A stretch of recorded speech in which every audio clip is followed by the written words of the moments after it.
You in love with me, Mitch? Is this what this is? Yes, that's exactly it. Tilda Swinton, one of the most fascinating actors of her time, is cinema's ultimate enigma, a shapeshifter who reinvents herself with every role she plays. And not just in film. So I just wanna say, what is an extraterrestrial goddess like you doing on a planet like Earth? she is peculiar. I thought it was food he had. She's quirky. Sodomy. They say it's the fastest town in Scotland. Nern! She is highly unpredictable. Nice neck, though. And she is. Much more than you can imagine. Why am I not surprised? 1 minute she's dancing, singing in Gaelic, curating film festivals, and the next she is I pushed your astral form out of your physical form. yeah. She's all over the place and we absolutely love it. I'll have my drink now.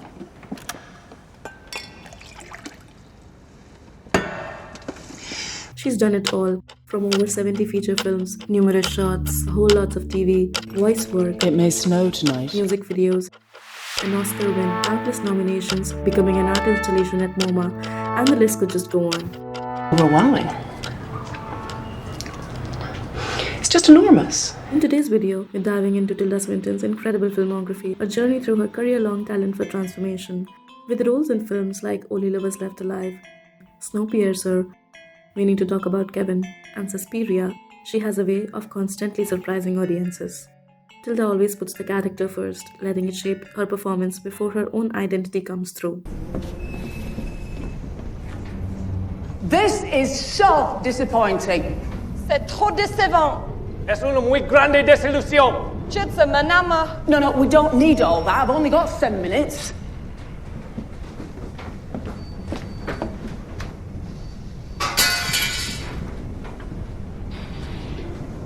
Passengers. This approach gives her an almost chameleon-like ability, fully disappearing into each role, from one film to the next, or even from one character to another in the same film.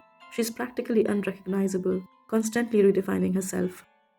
Which brings us to her double roles where Tilda's versatility truly shines. This is going to be good. In Bong Joon-ho's Okja, Tilda Swinton takes on double role of twin sisters Lucy and Nancy Miranda, heirs to a business empire. While Lucy is an awkwardly ambitious CEO, desperate for public approval, Lucy Miranda is pulling off the impossible. She is making us fall in love with a creature that we are already looking forward to eating. I mean, these are journalists who never write about pigs. They never write about pigs. They wrote about our pigs. Nancy is a sharp, ruthless pragmatist. Fuck off!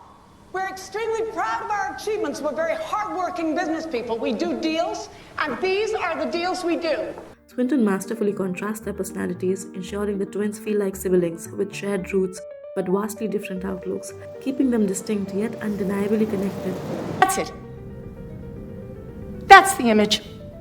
In Coen Brothers' Hail Caesar, Tilda again portrays twin sisters, gossip columnist Thora and Thelysi Thacker. Unlike her nuanced portrayal in Okja, twins here are nearly indistinguishable in personality, Don't confuse me with my sister. both embodying sharp-tongued competitive The name that journalists. 20 million readers trust. They want the truth, Eddie. Swinton subtly tweaks their mannerisms, making them just distinct enough to add charm, while emphasizing their comically similar personas. Sodomy. With the picture's director, Lawrence Lawrence. On wings as eagles. Now coming to Luca Guadagnino's Suspiria, a film that sparked wide discussions within the genre. Tilda takes her transformative prowess to the next level by playing not one, not two, but 3 roles. Madame Blanc, the enigmatic dance instructor, she exudes a serene yet commanding presence, embodying the poised and enigmatic leader of the dance academy. The piece will be called Wieder öffnen. Open again. Allez. Her portrayal of Dr. Joseph Klemperer, an elderly male psychoanalyst grieving his lost wife, is a triumph of detail, with every gesture and subtle expression convincingly building a portrait of age and sorrow.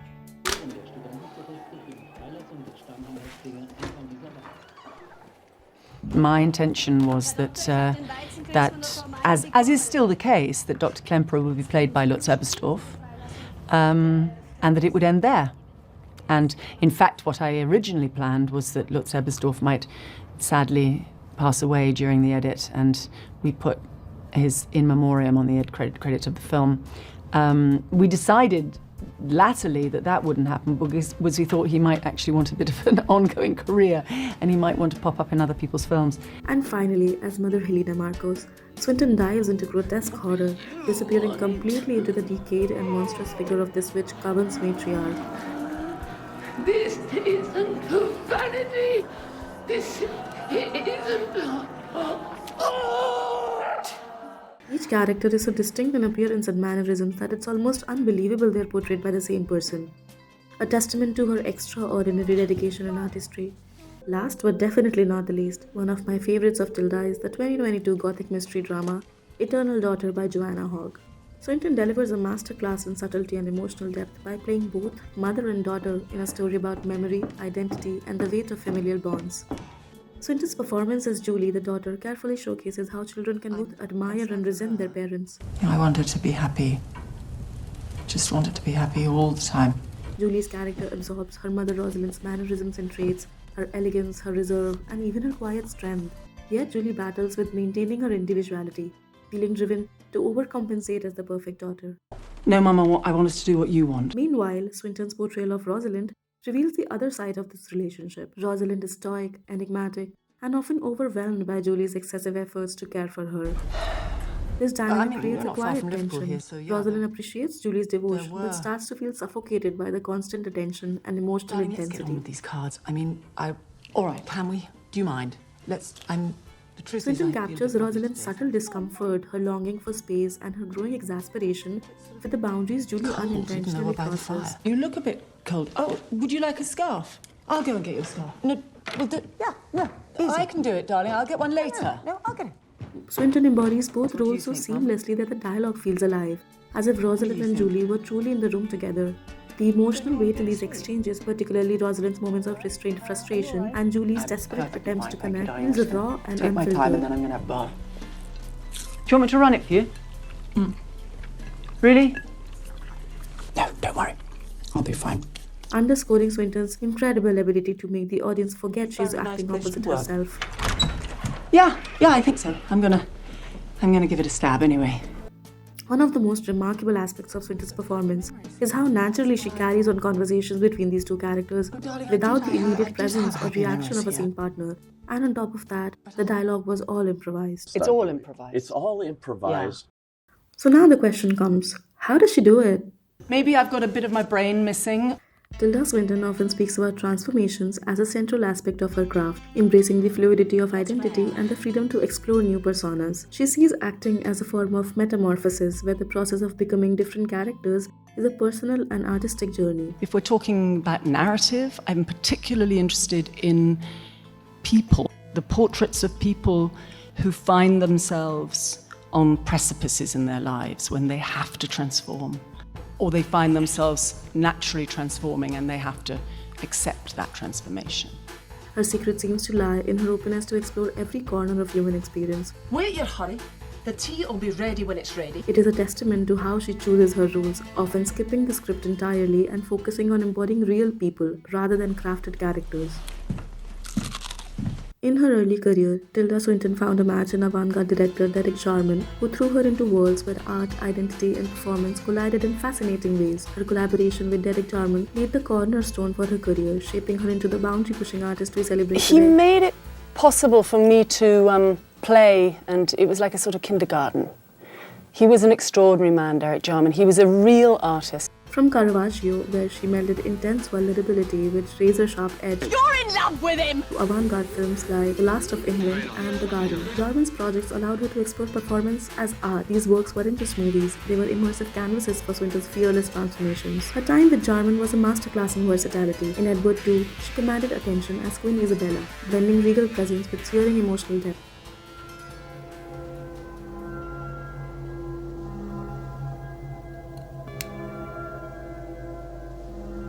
And bear him this, as witness of my love. Reflecting on this period, Swinton has often highlighted how Jarman's unorthodox vision and trust in her potential became the bedrock for her unconventional career trajectory. Marvellous! Orlando, directed by Sally Potter, marked a milestone in her career and became a defining example of her ability to inhabit gender-fluid characters, for which she also won the Copper Volpi for Best Actress at the Venice Film Festival in 1992. Lots of air. Very fresh. Unfettered. Adapted from Virginia Woolf's novel, the film follows a nobleman That is, I. who mysteriously transforms into a woman and lives through centuries. Swinton's performance captured both the masculine and the feminine dimensions of the character, blending them seamlessly. To the manly virtues. Loyalty. Courage. This role was a natural evolution of her time in the Derek Jarman era, where she frequently explored androgyny and unconventional roles in films. The creative freedom she experienced during this period laid the foundation for her transformative performances, cementing her reputation as an actor unafraid to redefine boundaries. Her work with Jarman also allowed Tilda to explore complex, sometimes alien roles, which paved the way for her later career. You see, I'm an Or extraterrestrial. who knows if she's really an alien. I'm an envoy from outer space. An alien woman in a kind of circumscribed milieu. The dead just don't want to die today. Is that it? She did also play an alien in Peter Wallen's French Dead and Jim Jarmusch's The Dead Don't Die.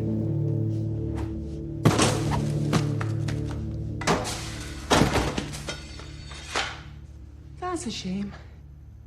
I had them looking so bonny. However, moving on, after Jarman's passing in 1994, Swinton's career took a significant turn as she ventured into Hollywood. In interviews, she has openly reflected on the challenges of finding her place in the mainstream film I wouldn't industry. call myself a woman in Hollywood, but I'm a woman who goes there occasionally with a very small bag. But true to form, she embraced this new chapter with a unique approach. Instead of conforming to Hollywood's traditional molds, Swinton carved out her own distinctive space, becoming the go-to actor for complex, often eccentric roles that pushed narrative boundaries. I drink for the thirst to come. And everyone else's. I never saw you getting out your bead bag, Lottie. I don't think you know me at all, Muriel. No, I don't give a fuck, dear. Swat. You're a nasty little shit, Deacon. You're a waste of space and you bore me. Why didn't you go and pomp somewhere else? Miss Hitler was more generous than you. Anyway, do go on, Isabel. Yes, anyway. She made her mark with roles in The Deep End, which earned her a Golden Globe nomination for Best Actress, alongside standout performances in Vanilla Sky, Adaptation, Technolust, Young Adam, Broken Flowers, Constantine, and more.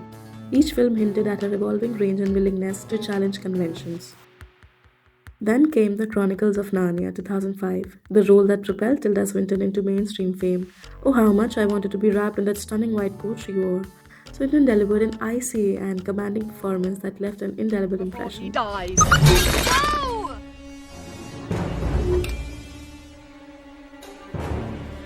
Even as a kid, I was captivated by her beauty and magnetic presence, despite knowing she was the villain. Her ability to balance the character's regal malevolence with an almost hypnotic allure showed her mastery in not just playing a role, but fully understanding what the character wanted.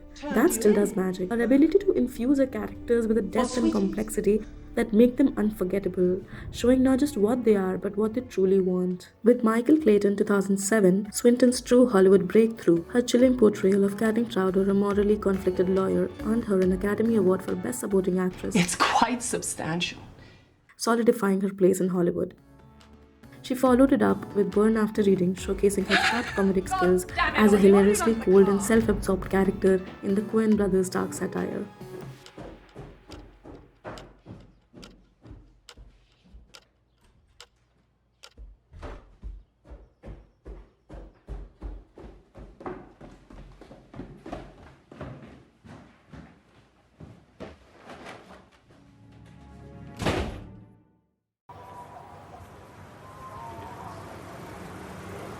Tilda's performances often feel organic, as if she's tapping into something far beyond the script. In Jim Jarmusch's Only Lovers Left Alive, Tilda transformed a vampire tale into a poetic meditation on art, immortality, and loneliness. Shukran, akhi. Playing the enigmatic Eve opposite to Tom Hiddleston's Adam, her portrayal was tender yet otherworldly. The film itself feels like a meditative therapy session, and Tilda's ethereal presence adds that ineffable charm, making it one of my absolute favorites in the entire vampire genre.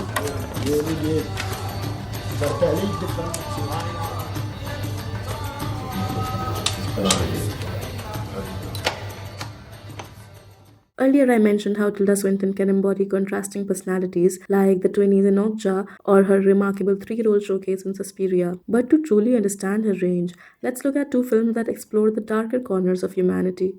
We need to talk about Kevin and Julia. In Lynn Ramsey's We Need to Talk About Kevin, Tilda Swinton delivers one of her most emotionally devastating performances as Eva, a mother who feels an unsettling distance from her son Kevin, almost from the moment he's born.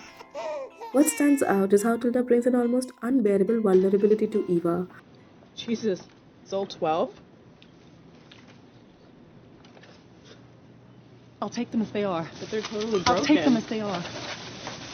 A woman who's constantly questioning her own instincts, carrying the crushing weight of guilt, and a deep sense of failure, trying to reconcile her own flaws with the aftermath of her son's choices, without ever expressing it verbally, relying solely on her body language and expressions. The film's storyline, paired with its fragmented structure, dives deep into the hidden and often uncomfortable corners of human emotions, both from the mother and towards the mother.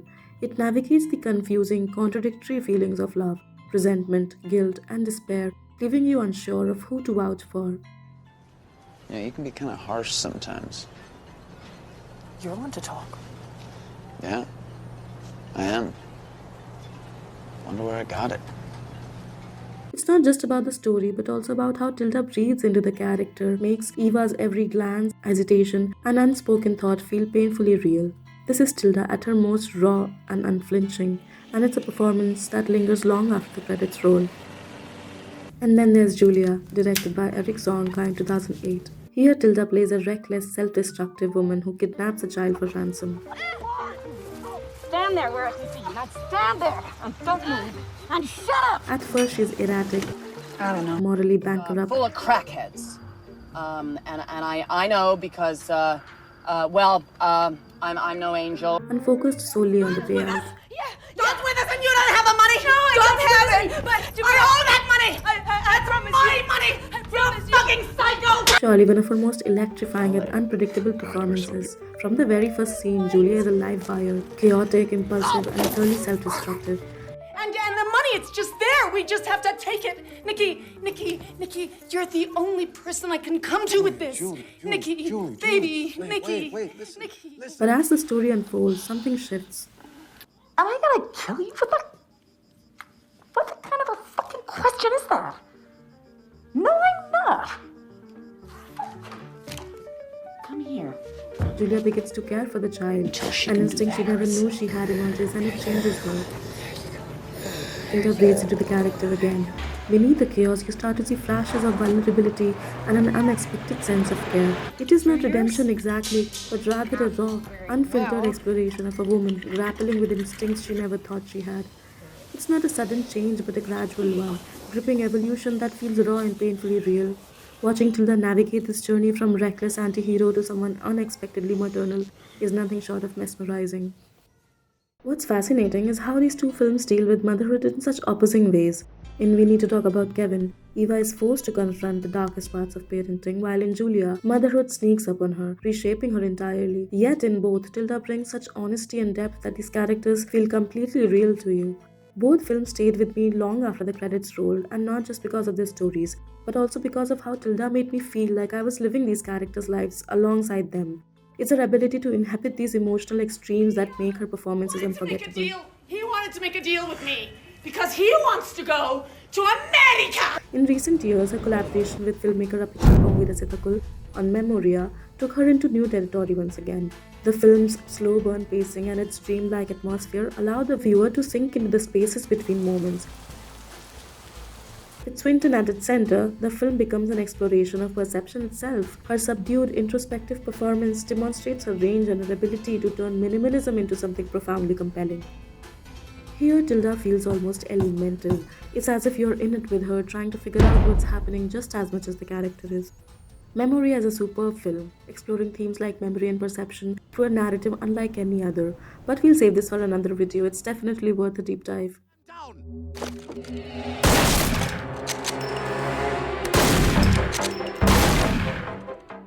We now return to a Tilda Swinton movie. Tilda Swinton, huh? I believe what makes Tilda Swinton's approach to such diverse projects so fascinating is her own perspective on life. She embraces the idea of community. She sees herself as a part of a greater whole, a collaborator in a dynamic exchange of ideas and energy that transcends the typical boundaries of traditional filmmaking. This very spirit, this communal approach makes Tilda Swinton a breathing part of the creative process itself. I'm great. I'm fantastic. As we come to the end of this video, it feels like we've only scratched the surface. There are still so many films that showcase Swinton's incredible range, films I couldn't fully dive into, like Luca Guadagnino's I Am Love and A Bigger Splash, or The Souvenir Part 1 and 2 where she played the mother to her real-life daughter. There's also 3000 Years of Longing, Problemista, Pedro Almodovar's The Human Voice, and the very recent ones, The Room Next Door, and The End. The title itself feels poetic, doesn't it? But while we might not cover everything, one thing is clear. Tilda Swinton is the ultimate shapeshifter of cinema. Since 1986, the Ancient One has been shifting shapes and changing colors, truly a cinematic chameleon. Timeless beauty, he calls it. The clients love my pallor, that mixture of madness and melancholy. So as I wrap this up, I want to give an ode to Tilda Swinton and her monumental contribution to the world of cinema. There's one thing I can say for sure. Tilda Swinton is not an actor, nor a performer alone. She's a storyteller, a muse, and a force of nature. She's someone who challenges the boundaries of what cinema can be. Her choices remind us of the limitless possibilities of art and the beauty of embracing the unconventional. And if you're as captivated by Tilda Swinton as I am, stick around because there's so much more to talk about in the future. Hit like if you enjoyed this dive into her world. Share it with fellow cinephiles, and subscribe for more journeys into the magic of cinema. Let me know in the comments what's your favorite Tilda Swinton performance or what surprised you the most about her filmography. Until next time, keep celebrating the magic of cinema. See you in the next video.